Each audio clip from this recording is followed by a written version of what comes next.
कार्रवाई, डीसी कठुआ ने टीचर को किया मुअत्तल, निगरां टीचर ने बगैर इजाजत छोड़ा था सेंटर। श्रीनगर के बिमना में दहशतगर्दों का हमला, दहशतगर्दाना हमले में एक पुलिस एहलकार जख्मी पुलिस एहलकार को अस्पताल किया गया मुंतकिल। हाफिज गुलाम हसन के तौर पर हुई है पुलिस एहलकार की शनाख्त। आर्टिकल 370 हटाने के मामले से मुतालिक अर्जियों पर कल आएगा सुप्रीम कोर्ट का सुप्रीम फैसला। कल के फैसले पर सबकी नजरें मरकूज। 16 दिन की समाअत के बाद अदालत ने सितंबर में रखा था फैसला महफूज। महबूबा मुफ्ती ने लगाए संगीन इल्जामात, कहा पुलिस का अचानक मुतहर्रिक होना करता है शक व शुबहात पैदा। 370 केस को दिया फिक्स्ड मैच करार। सुप्रीम कोर्ट के जजों को आईन और जमहूरियत को बहाल करने की अपील। लोगों का एतमाद बीजेपी के एजेंडे से नहीं है ज्यादा अहम।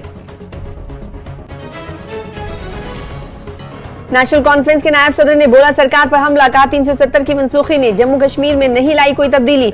दहशतगर्द